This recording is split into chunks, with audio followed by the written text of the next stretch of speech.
Here on our show, we are obsessed with the idea of niching down. And we love to showcase business professionals who operate in a very specific niche.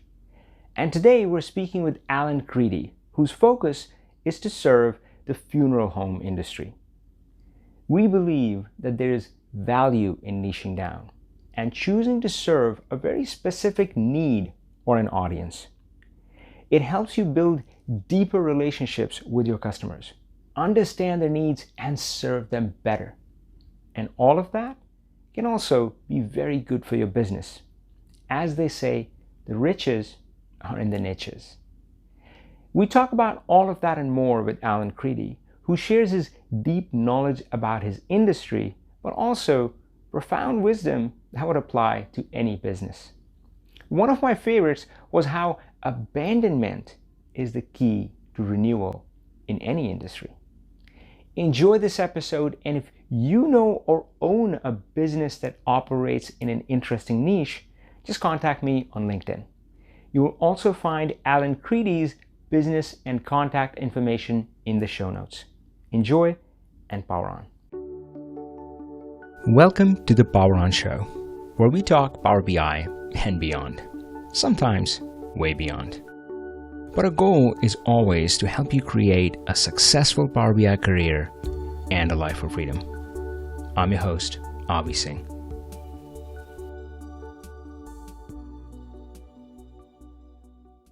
All right, folks. Well, we're back again with Alan Creedy, and this one I'm hoping to learn a bit more about Alan from the business perspective. Alan, I like coming across professionals who the three things that we talk about is do what you love, you make an impact, but you do it on your own terms. Everything that I've seen about you, you certainly seem to live your life through that. It does seem like you enjoy what you do. Yeah. And you also enjoy making an impact and helping your customers. Tell me a bit more about that, who you're helping and how you're helping them. Well, my practice is focused on almost entirely on business owners, specifically in the funeral business, some cemeteries, but mostly funeral homes. So it's Mhm. a niche. I get to be a subject matter expert because for 43 years I've been working in this profession. I've seen just about everything. Wow. Uh, and I like the people. That's one of the reasons I chose to stay in this profession is that um, the people are generally good people. Yeah. So this industry is unique, right? It's still a majority family-owned business. There's some consolidation that's happened. So is that your typical client? I mean, do you have a bit of both, like some corporate entities and some family-owned businesses? Tell me about that. I've had some large corporate entities, but here's I prefer to work with a small business owner.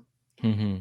I think that the large corporate entities have corporate staff that does a lot of what I do or think they do, um, and and unfortunately, what happens in that regard too often, and it's not just the funeral business, but everywhere, is you get this ivory tower syndrome. So, Yeah. if it's not invented here, it's not worth anything, and Mhm. it's difficult. It's it's extremely difficult to enact change in a Yeah. large corporate environment, uh, and you get very frustrated trying to do that. Yeah. A lot of politics. Oh boy. Yeah. I mean, I definitely experienced the Ivory Tower in a slightly different context in terms of business intelligence. There would always be this Ivory Tower of business intelligence. But I mean, like, what's the point of that? Right? I mean, business intelligence, the word business is there, is in that word. I think business intelligence is for the business users who are making decisions, who are running the business. They need that data, that information to make the right decisions, monitor their decisions, all of that. But here it was, BI locked away in this ivory tower owned by IT and tech. And as a business user, you would go there with a begging bowl and say, oh, please, can I have this report? It never made any sense. And I'm actually kind of shocked, but maybe not, to hear from you that how it could exist, kind of even on a general level.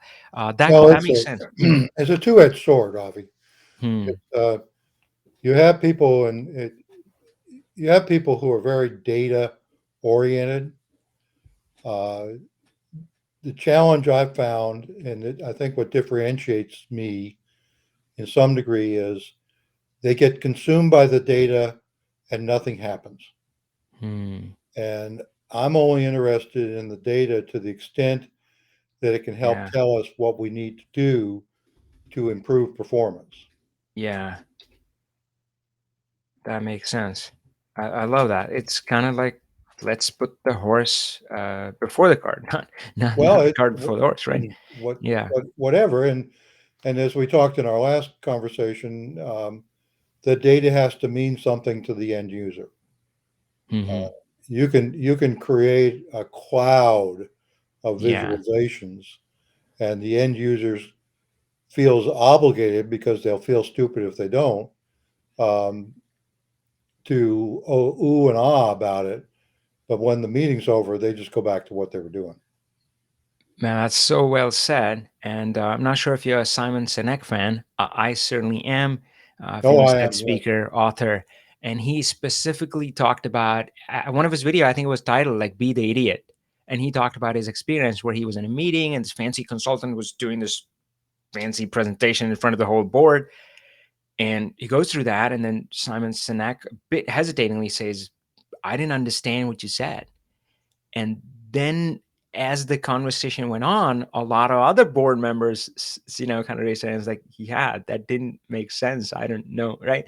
But yeah. Sometimes we get caught in our own web. Right. So Um, let's pretend for a moment your audience is working for a medium-sized company, large company, but it's bigger than a small business, and they have a number of colleagues that they're working with, all of who are data analysts, and they're trying to give feedback to the senior managers and so on.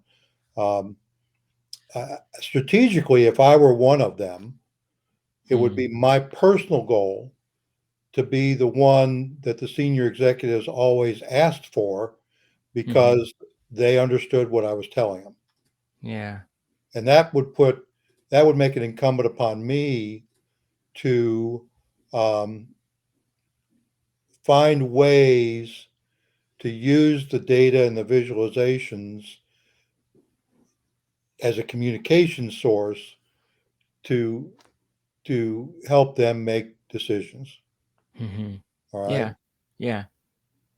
And you and I have both been in meetings where we've seen senior executives spout off information that you knew at the end they really didn't understand, but they had memorized it. They were in control of it, but they didn't really know what to do with it. I love that last part. And that is the most important thing, isn't it? And what's the point of all the data if you don't know what to do Yeah, with it? yeah, Love it. exactly. So I want to hear more about your niche. God, I feel really curious. I'm big on the idea of niching down as well, and I think that's a really great approach. How did you get started in this niche? Tell me a bit about that story. Well, it's somewhat mundane. I'm a former CPA, and during the 1970s, that tells you how old I am. I worked for a company that bought distressed businesses and fixed them up and then resold them. And they were Mm, very wealthy. They were, and the businesses ranged everything from uh, oil leasing companies to banks to um, nursing homes. It, mhm. it it really didn't matter to them what kind of company it was. Uh, Yeah. they were just really skilled at restoring the value of a business. And Right. so, they weren't making money from the businesses themselves so much as they were from the resale. Mm, In 1980, there was a company in funeral service. It was not a funeral home; it was a vendor who was about to go bankrupt, mm, and they hired me to come in and run their company. And after a number of years of doing that, you kind of know how to cut to the core and figure things out really pretty quickly, Yeah. which is what I did. But I stayed for about 5 years. Mm-hmm. It was involved in funeral service, and I got to know a lot of funeral homeowners, quite Mm-hmm. a lot. And I loved the company. It was just Yeah. not where I wanted to stay personally. But Hmm. I made it clear that I was going to stay until the job was finished. And then one of the uh, one of the board members, who was a funeral home owner, asked me to come and take over his operation. Uh, Hmm. and it was a large. He was one of the largest in the country at that time. They're larger now, but that was probably top 1.5%. And Hmm. we had two cemeteries Wow. and number of rooftops and so on. Ended up selling that after 5 years, and just chose to stay and did a number of different things. Hmm. But I loved. Well, I believe that, and I know there's a lot of controversy with this, but I know more about the psychology than I ever used to know, and uh, I believe that funerals or ceremonies or whatever really make Hmm. a substantive contribution to society. A lot of people want to reject that, but that's my Hmm. belief. And Yeah. so if I can help them, in fact, I was teasing somebody just yesterday. I said, funeral directors take a lot of pride, funeral home owners take a lot of pride in Hmm. being very poor business people. In fact, I remember some years ago, I was helping a smaller funeral home sell their business, and I'd known him for a good 20 years, and he was one of those who just absolutely, I don't look at my books, I don't think about it, I don't know what it is, and so on. And he called me about 2 weeks before the closing, and he says, Hmm. "Oh my gosh, I just noticed that I've got $800,000 in my checking account." And I said, "Well, I knew that." Hmm. And he said, "What am I going to do? How am I going to get that out of there?" Well, I've already talked to your accountant about it. We've got a plan. Don't worry about Yeah. it. But that's not atypical. That's fairly substantive. The Ye- problem is yeah. that funeral business, like so many other businesses, is no longer anywhere near as forgiving financially as it Hmm. was 30 and 40 years ago. The margins are much narrower. The Yeah. cost of labor is skyrocketing. Uh, Hmm. the market is changing, so you Yeah. really can't run by the seat of your pants anymore. Love that. Man, there's so much there, and I can definitely feel the power of the niche, right? I mean, you're so intimately familiar with the industry, and you have those connections. Well, for your listeners, Avi, this is not a unique need. Okay, there's Hmm. a lot of people uh, that assume that if they have checks in their checkbook, there's money there. Okay, uh, and it isn't until they get into trouble that they Yeah. say, "Oh, I really need to pay attention to this." And the problem, the sadness of it is, and this is what the power of your visualizations with Power BI is. The problem is they're not inclined to be analysts like you and I are. Hmm. Furthermore, there's an awful lot of analysts out there that can tell you what the numbers are, but they can't Hmm. tell you what to do about it. Exactly. All Yeah. right. And finally, in terms of trusted advisors, which typically I become, um, the sometimes the choices you need to make are very unpleasant. Uh, Yeah. it sometimes not. Sometimes it's pretty Yeah. darn easy. Well, in fact, most of the time it's easy. But sometimes it means you have to lay somebody off. That's very unpleasant. Yeah. Sometimes you need to raise your prices, which is very scary. Hmm. And Yeah. just yesterday, I had a client up in Canada, and he's really struggling financially. Hmm. And we were talking about raising his prices, which he hasn't done in 4 years.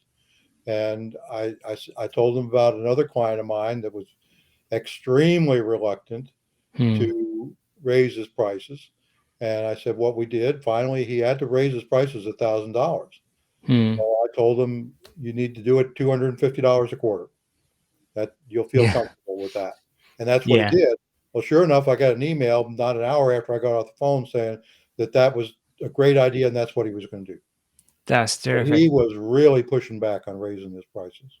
Yeah, but I think you're right about that. That you are niche down, you're helping a specific industry, but a lot of these problems are kind of generic. And I think what you said about business owners, they're focused on kind of serving their audience, but sometimes they're not focused on their own business in a way, their own well-being. And of course, I'm thinking about one of the presentations we had in the conference where Bill Krolicky talked about these people who are running yoga and Pilates studio. And obviously, that's a business where they're really focused on helping others. But yeah, I mean, they may not have a good handle on their own business. And and again, right? I mean, you don't want to find it out the hard way, right? When things are going wrong, when there's a downturn, and of course, God, I mean, COVID has taught us so much, right? You don't know when that's coming, right, or when the next Well, thing you is don't. coming. You really don't. Yeah. So Things if change very rapidly in this world. exactly, right? And if you do the work now, and put some of these foundational elements in place that can enable you to not only survive possibly a storm, but maybe even thrive, because sometimes that kind of turbulence creates new opportunities. Well, Uh, it does, but the power of Power BI, the visuals in Power BI, is it can take very complicated data and turn it mhm, into a visual that people can relate to. So you've yeah, seen my dashboard. It looks just like a car dashboard, doesn't it? yeah, yeah. I And can I can see how even for like a novice who's not in data analytics, it's pretty easy to read and consume. And for yeah, one, how little it has, right? It only has the numbers that they need to focus on. It doesn't have this bunch of details and stuff. Yeah. well, that's my job. I'm the analyst. I can go Mm, in. I tease fellow accountants. All right. My favorite part in school when I was studying accounting was cost accounting. mm, Most accountants hate cost accounting. All right, and I'll tease them. After 50 years, I can still do four-way cost variance analysis. Now, yeah. a lot of accountants, if you ask them to do that, would have to go look up what it was and then Mm, try to think about how to do it. But I would never ask a business owner to even attempt to do that analysis, but I mhm, would do it on their behalf and say, okay, the reason you're having a problem right now is twofold. You're below budget on sales activity and you're mm. below budget on average ticket. Yeah, So the impact of that, and you've seen that on my thing, it's such and such, and therefore you need to do X. And that's yeah. a major component. I don't know what part of your constituency are just analysts, Mm, but I'm not just an analyst. I'm a tell you what to do person. yeah. And I have to interpret that and say, all right, this is what we need to do. Mhm, Uh, One of my favorite phrases is, here's the problem, but we can fix that. And yeah. here's how we're going to fix it. Mhm. Love it. So, I'm really curious to hear from you a bit more about your niche. So the bit of the things that I heard were family-owned businesses, and Mhm. that may have a different dynamic, and they're not, and maybe rightly so. I mean, they're focused on their business. They may not be very financially savvy, very data savvy, right? But tell me a bit about the challenges that they face. And already you were talking about that, some of the industry's conditions that are changing, margins are thinner. Yeah, what's going on? What are the challenges? What's the headwind against them? That's So, Avi, if you were to attend a Harvard Business School marketing class, at some point you would learn that there's been a huge shift hmm, in among the consuming public, yeah, uh, and what it's described as, and it started in the 60s and 70s, all right, and it really took on huge momentum in the early 90s. hmm, And so funeral service is being impacted by that. And here it is that when I was growing up, uh, and I'm sorry, I'm old, but I'm not that old. There were really only three auto manufacturers to choose from. All right, hmm, um, General Motors, Ford, and oh, Chrysler. All right. Today, there's got to be several dozen Yeah. auto manufacturers to choose from, uh, and everybody has different tastes. Uh, in that regard, there's different kinds of hotels. So what they describe it as is that it's we've moved from being a very simple marketplace, Hmm. limited choices. You pretty much knew where you fit within that. You knew you were a Chevy owner or Buick owner or Cadillac owner. Yeah. And it was good. Nobody it wasn't. I don't want to describe it as being archaic. It wasn't archaic. It was just simple. Yeah. Yeah. Today, it is not simple. Hmm. Products themselves have become substantially more sophisticated. Uh, Yeah. they the oh, what do you call it? Market avenues. You know, when I was growing up, you went to a store or you went Hmm. to a dealership. Yeah. Today, you go online or uh, there's several different ways, and then how you get your information. When you when I was growing up, you got your information from the seller. Today, many times, you go to buy a new product, and you could know more than the seller does about that product. That's very interesting. Yeah. So it changes the roles. So Hmm. whereas in 40 years ago, when a family had a death in the family, they really only had two choices to make: what funeral home am I going to use, and what merchandise am I going to buy? Hmm. That's it. Hmm. Today, it's so much more than what funeral home. Where is the funeral going to be? Am I going to have a funeral? Do I Hmm. really Wow. need merchandise? You Yeah. know, who's involved in the decision making? Used to be the spouse, Hmm. or children. Now it could be cousins and whatever, and you could have people making an arrangement in the arrangement room who haven't talked to each other in 20 years. Hmm. So it's just a Wow. very Lives have complex, gotten just complicated. whole different set of skills. I just gave a seminar on this at the National Funeral Directors Association. I said, Hmm. in 1850, you only had two skills you needed: how to Hmm. handle horses and how to build a coffin. That's it. Yeah. Today, you need to know how to meet with families. You need to know how to merchandise your caskets. You need to Yeah. know how to negotiate and deal with very fractious situations. You need to know how to do marketing, and you need to know how to manage your financial affairs. Yeah. Oh, by the way, you have to navigate a very complicated set of HR rules, That's great. That's and you're great. and you're dealing with people. Uh, Yeah. I had well, I won't go into that. It's just some unusual situation, and all business dealers are dealing with that. So the Hmm. question, I don't know everything about everything, but as I said to you earlier, I believe that there are always people that know something about what I need to know about, and I got to find Yeah. those people. Yeah. Yeah. Yeah. I love that part. Um, so tell me a bit more about, so they're facing these challenges, but the people you work with, the clients you work with, and I know you work pretty closely, you have close relationships with them. And of course, it could vary, but are they looking to kind of make an exit? Are they looking to kind Oh of yeah, probably two out sell of their three are. business? Yeah, Okay. probably two out And of. then that 1 out of 3, they like being in that business. And again, sometimes family business has a lot of emotions attached, and they want to make sure that they sustain it, that they don't go under, and they don't have to make a decision under pressure. Is that what's going on for that one I third think maybe? I think that you've pretty well described it. I think the people who are, if you study businesses, you find that they go in cycles. All right, Hmm. and right now we're going through a significant transition cycle from one generation to the next. Hmm. That begets a lot of consolidation, which is going on a lot. Yeah.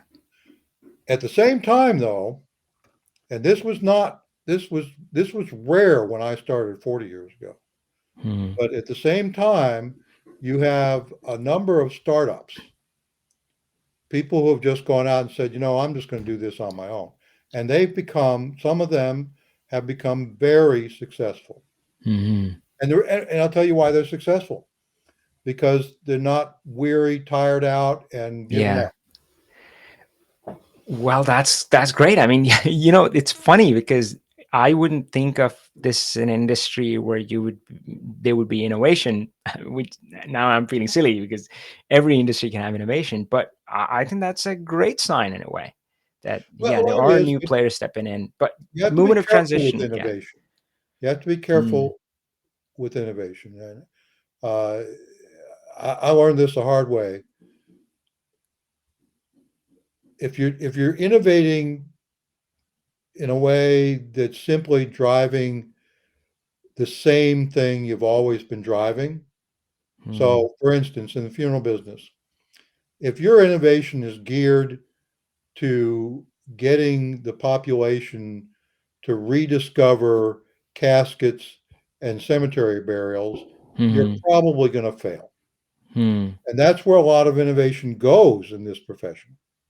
Okay. okay. It's same thing with any other business. It's Yeah. not that unusual. But if your Yeah. innovation, however, today, and Yeah. I just gave a seminar on this yesterday to a lady up in Canada. If your innovation is on reinventing what you are delivering to meet the true needs of the consumer, Yeah. then you will be very successful. Yeah, that's a good point. I really think, yeah, more businesses and BI in general, if you stay focused on the consumer, what they need, that That's hard to that is a do. good That's recipe. very hard to do. If you have to, there have been many gurus, of which some of are my very favorites. Peter Drucker, my favorite one, Hmm. who who say that you have to engage in a periodic and what did he call it? Abandonment. All Hmm. right. So if you're a car manufacturer in the 1940s, Yeah. you should be really thinking about abandoning the stick shift. Hmm. Okay, you'll be getting Yeah. into that automatic transmission Yep. Yep. Yeah. And of big time. course, yeah, right now you got to move into electric. Yeah. Well, maybe Abandonment. Yeah. the infrastructure election. I just was watching something recently where Elon Musk was saying that even if it went 100% um, electric today, Hmm. that it would take 25 years for the infrastructure to be even close to ready. Interesting. So you got to think about all the components and what are your constraints. So Yeah. right now, and I can actually show you pictures of them. Right now, it is really time to abandon the conventional funeral home, but Wow. most people can't afford to build a new building, or even more so, they're not in an Yeah. age where they should be. Uh, Yeah. and so, but if you look at the new, I call it the 21st century funeral facility, they Yeah. are markedly different than the conventional facility and very Man. attractive.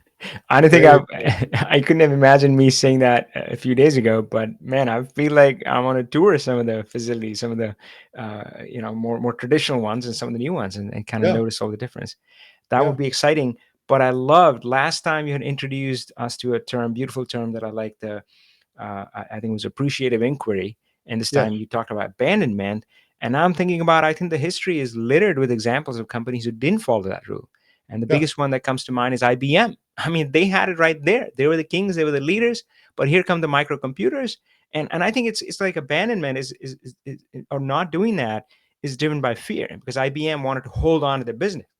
Their Well, business was these big computers, but if you hold on too tight, well, somebody else is gonna eat your lunch, right? And that's what happened. It's so IBM as we knew it then. The company is pretty much gone. do you know who Peter Drucker is? I started hearing from you. I've looked him up a little bit. I hope to Well, hopefully read a book he or wrote he dive wrote an deeper into it. article for Harvard Business Review probably 30 years ago. Hmm. And on this given topic, it is by far, without question, the best article you could possibly read. And it's called The Theory of the Business. All right. And IBM is one of the best examples. Hmm. IBM's definition of a computer, what they thought a computer was in 1970, 1980, 1990, was outmoded, outdated, Hmm. and they Yeah. could not get past their theory. And Yeah. so people like Steve Jobs and Microsoft and all the rest of them just shot right past them. Yeah. And that was the problem, is they were unwilling Yeah. to re-examine their theory. So it's a short article. And for your Yeah. listeners, the theory of the business, Yeah. and that's what's happened in funeral service. It's the theory of the business has changed, and it's changed dramatically, but their theory of the business has not. Man, that's feeling completely lit up right now because I'm thinking like you've given me a lens that once I start looking at it, like the other thing I'm thinking about is how the workplace is changing.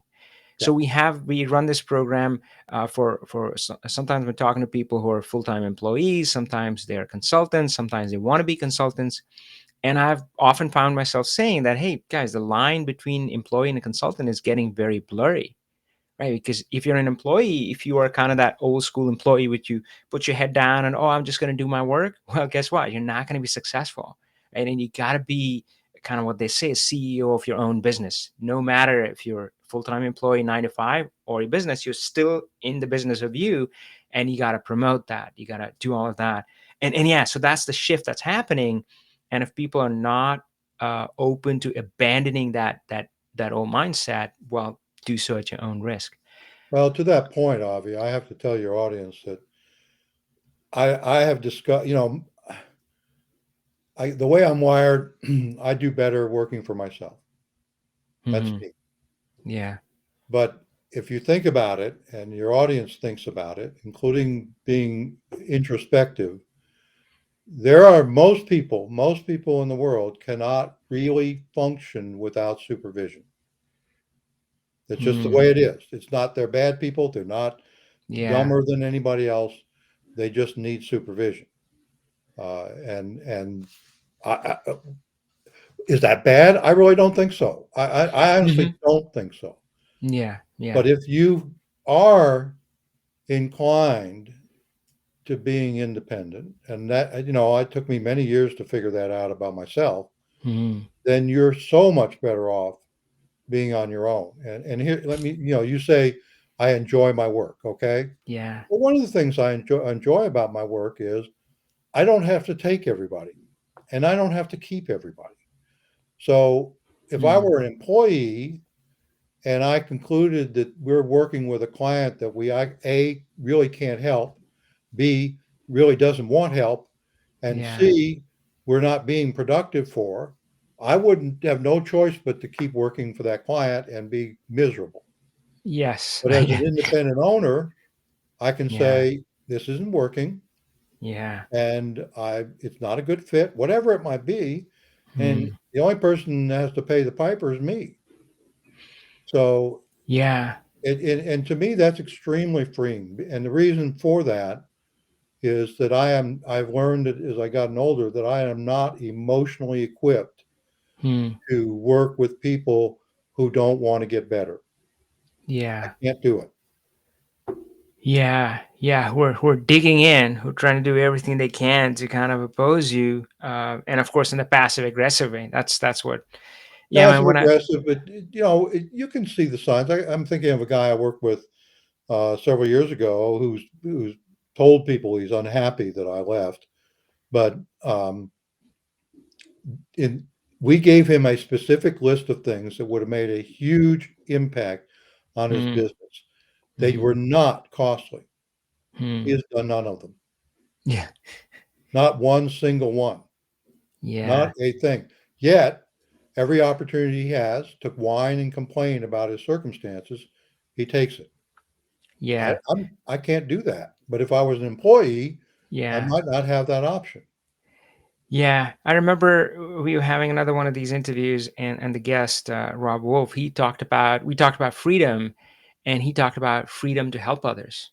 And I think part of that is choosing who you want to help, because yeah, some people don't want to be helped, and then Well, it's and to that point, I just yesterday I had a very long conversation. It's probably an hour with a former client, very likely will be a client again, hmm, about a significant issue in his business, and I'm not going to charge him for it. hmm, And I'm not going to charge him for it because number one, unless he picks up and gets off his butt, nothing's going to happen. But hmm, number two, I didn't have to prepare for it. I didn't have to follow up from it. yeah, It was just a conversation. It was an impromptu conversation. yeah, However, when you cast your bread on the waters, it eventually does come back to you. okay, yeah. That's great. That's great. Love that. Just curious, what else do you love about this style of working? Right. I mean, I call it freedompreneur, solopreneur.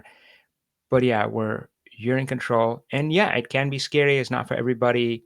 It's a different life. But yeah, just curious, what aspects of this do you find enjoyment from? I guess the reward I have is when I truly do help people. Hmm. And I know that I do that because it comes back to me in different ways.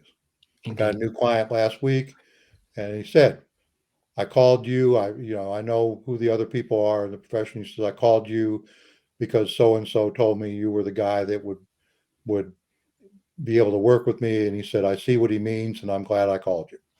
Okay, Yeah, that's so great. um, and it lets me play to my strong suits. And I one of the things I've learned, Avi, and I think you do this. I've seen you do it too. Is I am very quick to tell people where I don't feel I have a strong suit. So Yeah. if you were to ask me for tax advice, and for instance, I would immediately say, I don't do Hmm. tax. Yep. I'm sorry. But I do know people who do taxes and Yeah. we can hook you up. Yeah. Love that. So, Yeah. Yeah. I've learned that over time. Yeah. Initially, and again, I think I always talk to people. I was like, it's not about necessarily leaving the 9 to 5. I think it's more about leaving the 9 to 5 mindset. And that's the mindset that I had, that, oh, I have to oh look yeah. perfect, right? I mean, when the boss says jump, the only thing you can say is how high, right? You don't question the idea. You don't ask for more information, or you don't say, I'm not ready. I Well, mean, I know this. and you're really Yeah. putting your fortunes into somebody else's hands.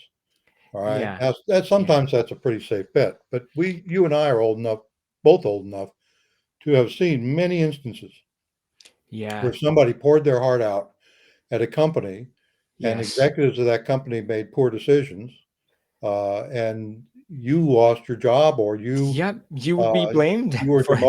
demoted, or or maybe you just went through a period of significant insecurity, uh, Yeah. not because of anything you did. And I've made bad decisions, but I'm the one that pays for It's simpler in a way. Yeah. You learn it. from it, move on. That's, Well, yeah. another thing, you got me on this soapbox. I think when you're by yourself, okay, obviously over time you have to develop some level of self confidence. Mhm. But at the same time, you also have an obligation to reinvent yourself from time to time. Okay. I don't ever say to Mm. myself, okay, I'm an accountant. That's all I do. Mm. All right. And that's how you and I met.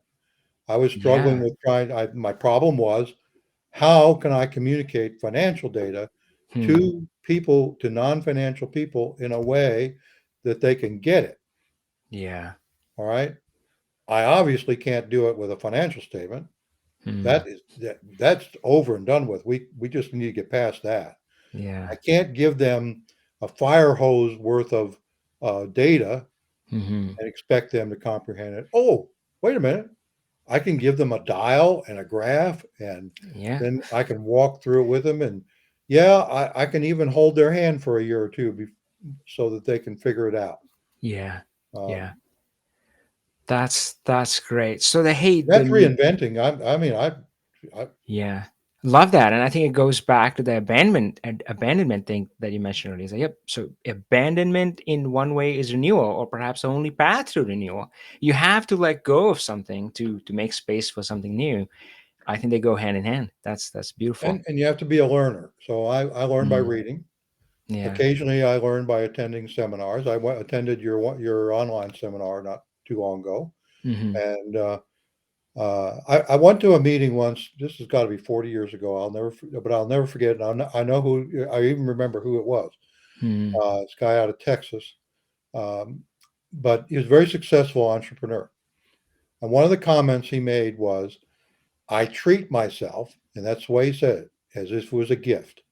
He said, "I treat myself to attending a convention completely outside of my industry at least Wow, once a year." that is incredible. He was a Love that comment. cemeterian and he'd just come back from a banking convention. Well, I have done that. And sitting there, you think, Yeah. oh, well, they don't have a clue. What you get insights and thoughts, you know. Yeah. I mean, that's how I like to live my life. Everybody has something to teach you. And I've met Yeah, so many people. And of course, for yeah, me, it's always funny because sometimes I am in like the coach or the teacher role, but yeah. I'm like, man, I don't know. I'm not sure because learning so much. So yeah, for me, it's been Well, thankfully, even with to clients, it's that been point. a Okay, here's one key to success, Avi, and you do it. I do it. I've always done it. I don't know where it came from, but it comes out of the philosophy that there's no new problems, and my mm, job is to find someone. So whenever I have the opportunity, I network relentlessly. All mm, right.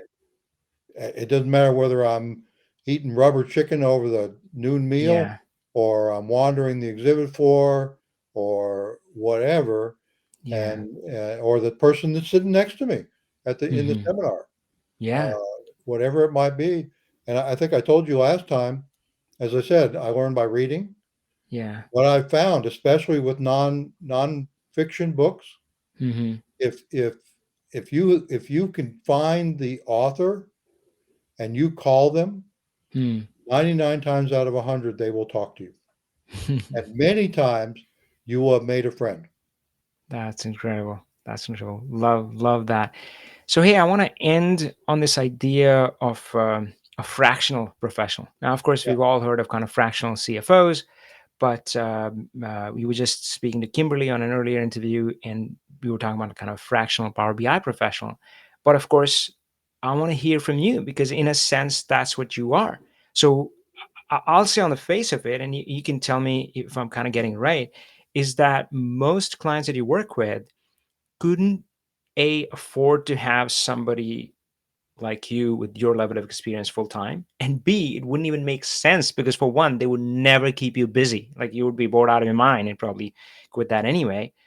So so they when they work with you on a fractional basis, well, their cost is less. But my argument is that if you do find the right professional, and I believe you are in that industry and that's why people seek you out, the fractional investment doesn't mean you get like one quarter of the result. You still get 100% of the results, at least if you follow the directions you're giving them. So it's less cost, you get the same returns.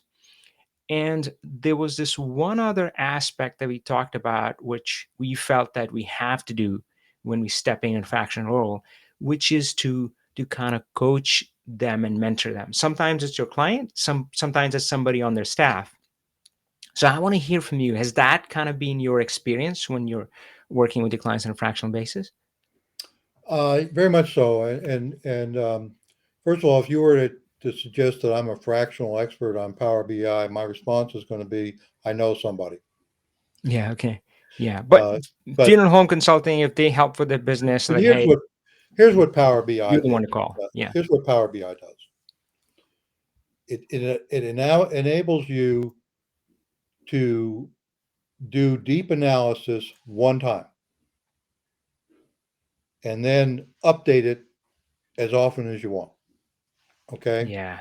That is huge because then it says, all right, and you've seen my dashboard, but I can look at the dashboard. I want them to look at the dashboard, but I'm going to look at the dashboard as well. And if I think we need to talk, I'm going to text them and say we need to talk. Hmm. And if not, I'm going to text them and say things look good. All Okay. right. So I've got some level of responsibility there. Mm-hmm. Now, we've talked about this before. I my nature, I'm a project person. Hmm. So for my emotional needs, it's important that I believe that things have an end. All right. I Hmm. don't want a lifetime commitment to doing this for a given person. Hmm. So I always tell them, at the end of a year, at the end of 2 years, Yeah. I'm kicking you out of the nest. Yeah. You're going to fly on your own. All Lovely. right. And it's automated. You don't have to, Yeah. maybe you need me once a year to make sure that it's working Mm-hmm. right. But Yeah. the, uh, you go from there. So that's me. That's not everybody. Um, the other thing is that if you're an advisor, and anybody in this role will tell you the same thing. If you're actually helpful to them, they're going to come to you with all kinds of issues. All right. Hmm. I've had people not, well, it didn't happen to me. It happened to a friend of mine. He had a client call him up. The guy was going on vacation to the Barbados and he Hmm. wanted to know what to wear. But That's great. but that's part of the relationship. And Hmm. so I get questions. Like I said yesterday, I got a question. Spend an hour. I'm not going to bill for that. That's my choice. He would be very happy if I Hmm. sent him a bill. There would be no complaints. Hmm. But it's just not, it's not worth it to me.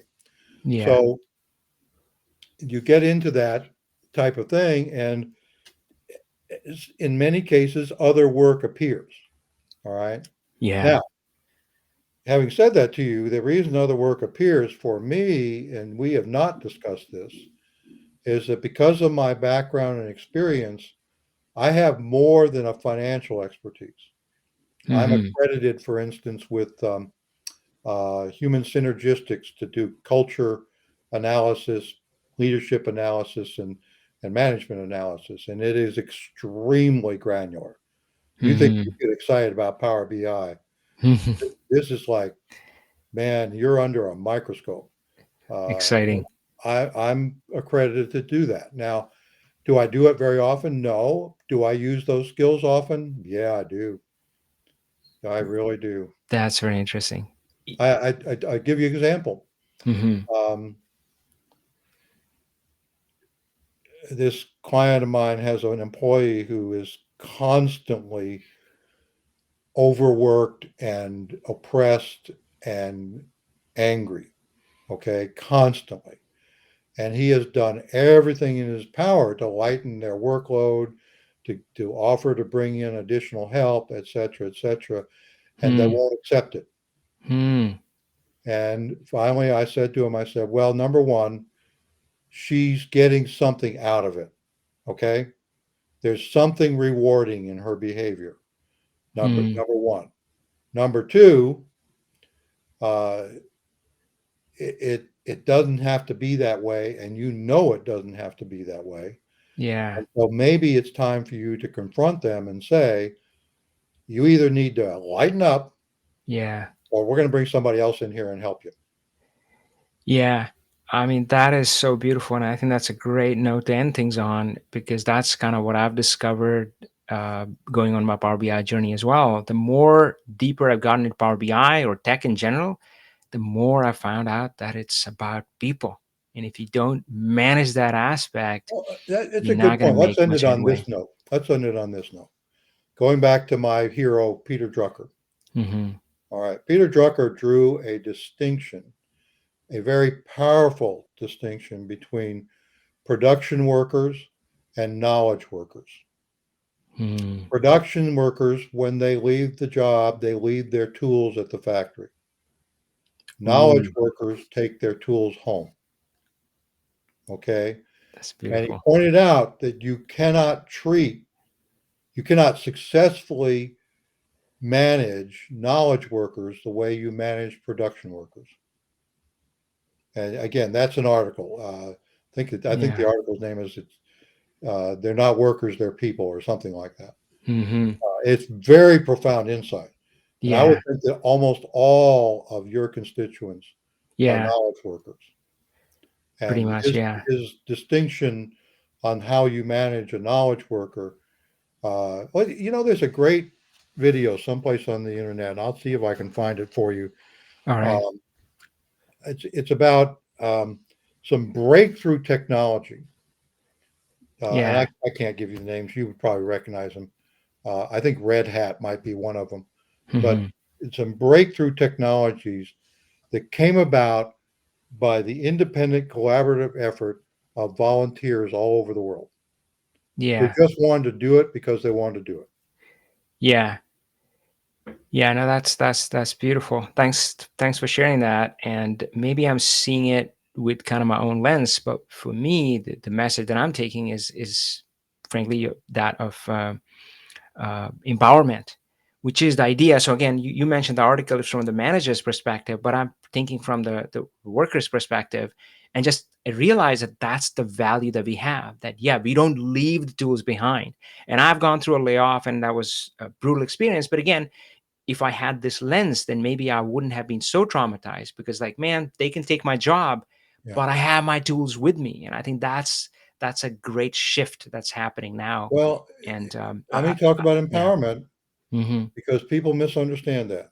And Hmm. I'm all for empowerment. Hmm. But people forget that empowered people should be accountable too. Mhm. And the reason they're there is not to be bouncing off the walls. The reason they're there is to accomplish a purpose. Yeah. And to the degree that empowerment facilitates that purpose, I'm Yeah. all for it. To the degree that empowerment sends people off into tangents, which is why I say Mhm. there are people that cannot be unsupervised. Yeah. They Yeah. just aren't. They have to be held to the task. That's great. Alan, thank you so much for your time You're today. welcome. Yeah, I'm pretty sure this is the Thank one you. where I would listen back to it maybe a few times.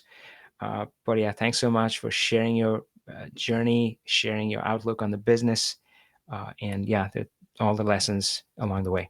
Well, Thanks, my Alan. wife told me that if you do this again, that she'll make sure I've got a clean toga and loincloth. Okay, perfect. All right. Thanks, folks. All right.